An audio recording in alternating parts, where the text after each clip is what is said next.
आप सभी का स्वागत है आपके अपने YouTube channel Gyandeep India channel पर। और आज कराने वाले हैं हम आपके लिए भक्ति काल की शाखाएं और उपशाखाएं। ठीक है, भक्ति काल की शाखाएं और उपशाखाएं। तो शाखाएं हमारी कौन कौन सी है भक्ति काल की, और उपशाखाएं कौन कौन सी है। ठीक है, हमारा टॉपिक क्या है कि भक्ति काल की शाखाएं तथा उपशाखाएं। तो इसमें शाखाओं में नंबर 1 शाखा भक्ति काल की हमारी निर्गुण भक्ति धारा। दूसरी कौन सी हमारी सगुण भक्ति धारा। ये आपको याद रखना है, निर्गुण भक्ति धारा और सगुण भक्ति धारा किसकी शाखाएं हैं, भक्ति काल की।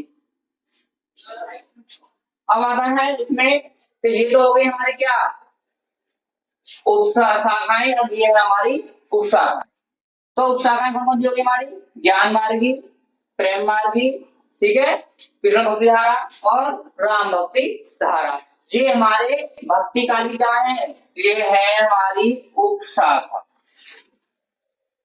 उपशाखा ये आपको याद रखनी है। 4 हमारी क्या है उपशाखाएं हैं, और ये क्या है हमारी, ये हमारी भक्ति काल की शाखाएं हैं। ये आपको ध्यान रखना है।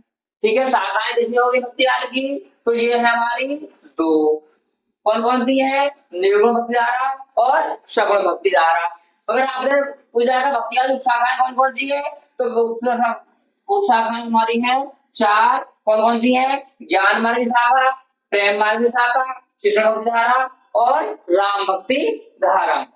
अब इसे देखेंगे हम कि ज्ञान मार्ग की शाखा को हम 3 नाम से जानते हैं। कौन कौन से, एक तो हमारे ज्ञान मार्ग शाखा भी कहते हैं, और इस शाखा को हम ज्ञानाश्रयी शाखा भी कहते हैं, और इसको हम संत काव्य धारा भी कहते हैं। ये आपको याद रखना है कि इसी के 3 नाम है। इसी तरह से हमारे ये दूसरी शाखा है इसकी प्रेम मार्ग की शाखा, उसको भी हम 3 नाम जानते हैं।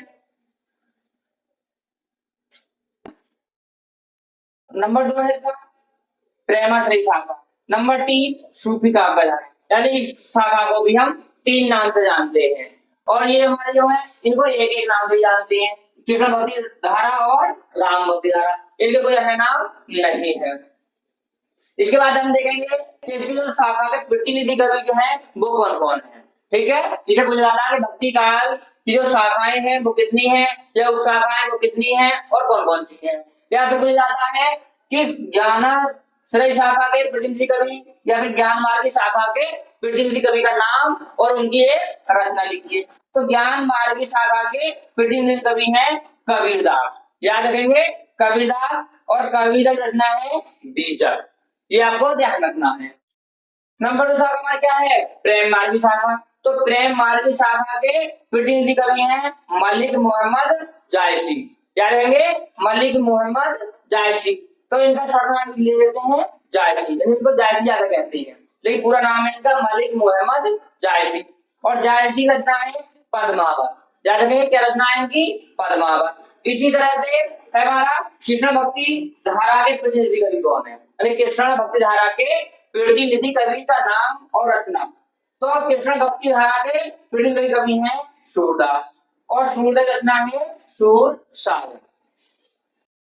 अब है राम भक्ति धारा के प्रतिनिधि कवि, राम भक्ति धारा के प्रतिनिधि कवि। तो राम भक्ति धारा के प्रतिनिधि कवि हैं तुलसीदास, और तुलसीदास रचना है रामचरितमानस। ये तो हो गई हमारी शाखाएं और उपशाखाएं। अच्छा, अब प्रश्न आपसे यहाँ से कि निर्गुण भक्ति धारा की कितनी शाखाएं, कि निर्गुण भक्ति धारा की कितनी शाखाएं हैं और कौन कौन सी है। तो निर्गुण भक्ति धारा की शाखाएं हमारी ज्ञान मार्गी और प्रेम मार्गी 2 शाखाएं हैं, और हमारी सगुण की 2 है, इसकी कृष्ण भक्ति धारा और राम भक्ति धारा। तो ये तो आपको ऐसे बताना है, अगर सगुण पूछता है तो आपको इनमें से बताना है। आप इधर इसकी इधर लिख सकते हैं और इधर लिख सकते हैं। ठीक है, आपको इधर लिख सकते हैं और इधर शाखा को इधर लिख सकते हैं, इसमें कोई फर्क नहीं पड़ता। लेकिन इसकी इधर नहीं लिख सकते हम, क्योंकि ये इसी की है, तो इसका यहाँ कर सकते हैं और इसका यहाँ कर सकते हैं केवल। अगर आप उपशाखाएं तो इस उपशाखाएं तो आप कोई सी बता सकते हैं, अभी 4 ही है। ठीक है, तो ये आपको ध्यान रखना है। अगर मतलब मुझे जाना है यहाँ पे तो ये 2 डालनी है आपको। ठीक है, सगुण की 2 शाखाएं, निर्गुण की 2 शाखाएं, 2 इसकी और 2 इसकी, दोनों की मिलाकर भक्ति काल की 4 शाखाएं हुई हैं।